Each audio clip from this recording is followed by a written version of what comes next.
राजन साळवी यांनी शिंदेंच्या शिवसेनेमध्ये पक्षप्रवेश केल्यानंतर बरेच गंभीर आरोप विनायक राऊत यांच्यावर केले। आपल्यासोबत विनायक राऊत आपण त्यांची थेट बातचीत करणार आहोत। कोकणातले तुम्ही सुद्धा मोठे नेते, तेही देखील मोठे नेते, पण ज्या पद्धतीने आरोप प्रत्यारोपांचा सिलसिला आता सुरू झालाय, आता योगेश कदम म्हणतायत की बरेचसे खासदार आहेत ठाकरे पक्षाचे जे शिवसेनेमध्ये येण्यास इच्छुक आहे आणि ऑपरेशन टायगर लवकरच सक्रिय पुन्हा एकदा होईल। ह्या ऑपरेशन टायगर नाही म्हणू शकत, हे ऑपरेशन कोल्हा म्हणजे इतरांचे लोकांना पळवून नेण्याचं काम जे लोक करतायत त्यांना स्वतःच्या कर्तृत्वावर विश्वास नाही आहे, स्वतःचे पदाधिकारी निर्माण करण्याची तेवढी त्यांच्यामध्ये क्षमता नाही आहे, म्हणून दुसऱ्याच्या लोकांना विकत घ्यायचा धंदा सध्या शिंदे गटाच्या लोकांनी सुरू केलेला आहे। त्यामुळे भाडोत्री लोकांच्या जीवावर जो पक्ष वाढत असेल तो पक्ष फार काळ टिकणार नाही, कारण आता भारतीय जनता पक्षाने सुद्धा एकनाथ शिंदेना त्यांची जागा दाखवायला सुरुवात केलेली आहे। तुम्ही म्हणताय जागा दाखवायला सुरुवात केली, कशी केली ही जागा? एकनाथ शिंदेंच्या बाबत ज्या पद्धतीने त्यांना आपत्ती निवारण समिती असेल, अत्यंत राज्याच्या दृष्टीने अत्यंत महत्त्वाची आहे, त्याच्यातून एकनाथ शिंदेना वगळलेलं आहे। आत्तासुद्धा अनेक कार्यक्रम जे होतात, उदाहरणार्थ नाशिकच्या कुंभमेळ्याला एकनाथ शिंदे गेले, पण तिथे भारतीय जनता पक्षाचे गिरीश महाजन आलेले नाही आहेत। गिरीश महाजन यांनी बैठक घेतली, तिथे दादा भुसे आलेले नाही आहेत। त्यामुळे एकमेकावर कुरघोडी करायचं काम चालू आहे आता। आणि भारतीय जनता पक्ष आणि एकनाथ शिंदे गट यांच्यामध्ये खूप मोठ्या प्रमाणात शीतयुद्ध चालू झालेलं आहे, त्याचा कधीही भडका उडू शकतो। नक्कीच, पण गोगावले म्हणतात की मंगळवारी ठाकरे पक्षाचे मोठे नेते शिवसेनेमध्ये प्रवेश करतील, गौप्यस्फोट मानावा? गौप्यस्फोट नाही आहे। आज सुद्धा रत्नागिरीमध्ये काही पालापाचोळा आहे, तो गोळा करायचं काम शिंदे गटाच्या माध्यमातून होणार आहे। केवळ उदय सामंत यांना स्वतःचं एक जबरदस्त ताकद दाखवायची आहे एकनाथ शिंदेना, आणि त्यानुसार एकनाथ शिंदेना चॅलेंज द्यायचं आहे।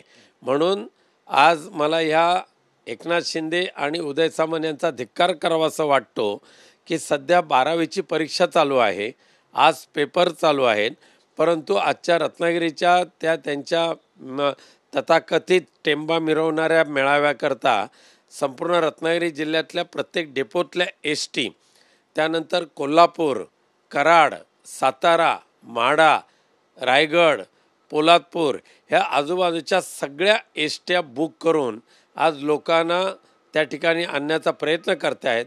महिला बचत गटांना वेगवेगळं आमिष दाखवून आणायचा प्रयत्न करतात, पण मला धिक्कार एवढ्यासाठी करावा लागतो, तुमचा टेंबा मिरवण्यासाठी ज्या परीक्षार्थी 12वीच्या परीक्षेला जाणार आहेत त्यांना बिचारांना जो त्रास होतोय त्या विद्यार्थ्यांची मला कीव करावीशी वाटते, आणि त्यांना सहकार्य करण्याच्या ऐवजी स्वतःच्या स्वार्थासाठी त्यांची म्हणजे एक फसवणूक करण्याचं काम याच शिंदे आणि उदय सामंत यांच्या माध्यमातून होत आहे। उदय सामंत तर असंही म्हणताय की भास्कर जाधव यांना आम्ही ऑफर दिलेली शिवसेनेमध्ये येण्याची, आणि ते जर आले तर त्यांच्या मार्गदर्शनासाठी काम करू। सध्या उदय सामंतांचा तो धंदाच चालू झालेला आहे, आणि उदय सामंतांना स्वतःच्या माध्यमातून आपल्याकडे जमा करायचं आणि उद्या एकनाथ शिंदेंसमोर पर्याय ठेवायचा, आणि जे सध्याचं उपमुख्यमंत्री पद आहे ते आपल्या पदरात पाडून घ्यायचं, हा चाललेला तो धंदा आहे। म्हणजे उदय सामंत यांना उपमुख्यमंत्री व्हायचं असा थेट आरोप आहे तुमचा? त्यांची ती महत्वाकांक्षी आहेच विचार, आणि त्यासाठी ते कोणत्या स्तराला जाऊ शकतात या पूर्वीच्या अनुभवातून आम्हाला दिसून आलेलं आहे।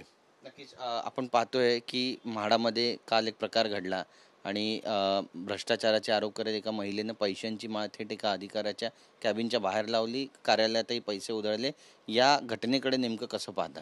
बघा, सध्याचं महाराष्ट्रातलं सरकार म्हणजे आजपर्यंतच्या इतिहासामध्ये जो विक्रम झाला नाही तो भ्रष्टाचाराचा विक्रम सध्याच्या महाराष्ट्रातलं सरकारच्या काही मंत्र्यांच्या माध्यमातून होतोय। 30% 35% पहिले द्या आणि मग तुम्हाला विकास निधी घेऊन जा, अशा पद्धतीचं बेशरमपणे मंत्री महोदय ज्या वेळेला सांगतात त्यावेळेला त्यांना जनाची नाही मनाची लाजसुद्धा वाटत नाही। आज संपूर्ण महाराष्ट्रातल्या सगळ्या ठेकेदारांनी काम बंद आंदोलन केलेलं आहे।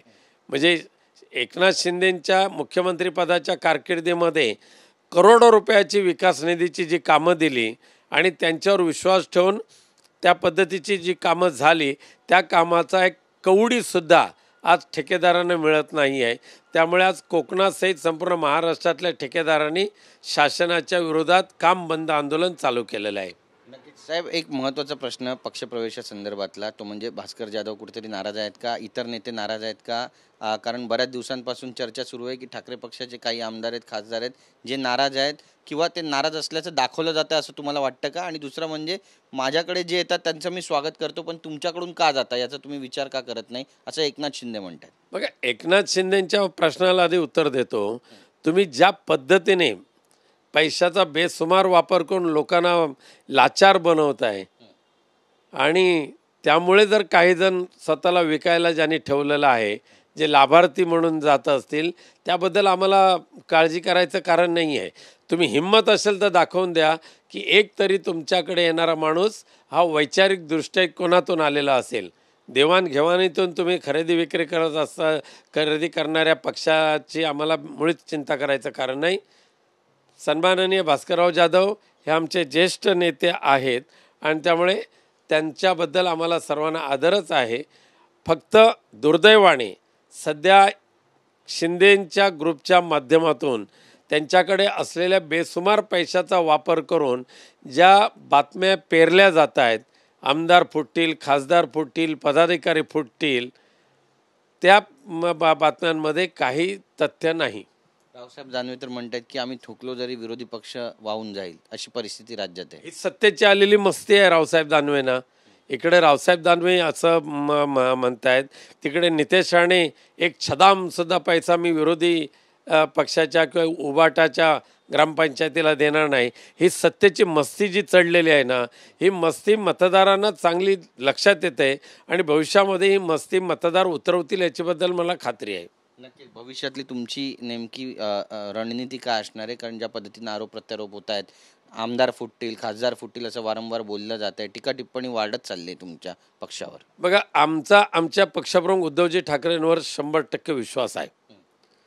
निष्ठावंत हा जो शब्द आहे हा केवळ आणि केवळ हिंदू हृदय सम्राट बाळासाहेबांच्या नंतर उद्धवजींच्याच बरोबर राहिलेला आहे. त्यामुळे निष्ठावंतांच्याच एवढ्या मोठ्या पाठिंब्याने शिवसेना गरुड झेप घेतल्याशिवाय राहणार नाही. बीडचं प्रकरण संतोष देशमुख हत्याकांडाचं तुम्हाला आपल्या सगळ्यांना माहिती आहे. यामध्ये आता विषय असा झालेला आहे की बावनकुळे यांच्या उपस्थितीत धनंजय मुंडे आणि सुरेश धस या दोघांची 4.5 तास भेट झालेली आहे.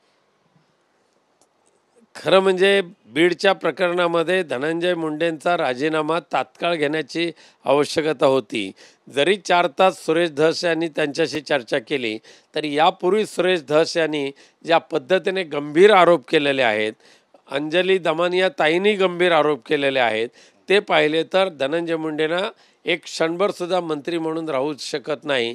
परंतु सत्तेचे लाचार झालेले हे त्यांना सांभाळून घेण्याचा प्रयत्न करतायत. धन्यवाद आमच्याशी बातचीत केल्याबद्दल. कॅमेरा पर्सन योगेश गुरवसह गिरीश गायकवाड, TV9 मराठी, मुंबई.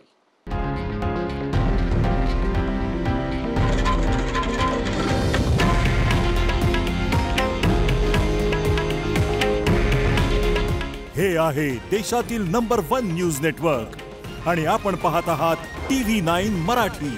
काळजी तुमची, हित महाराष्ट्राचं.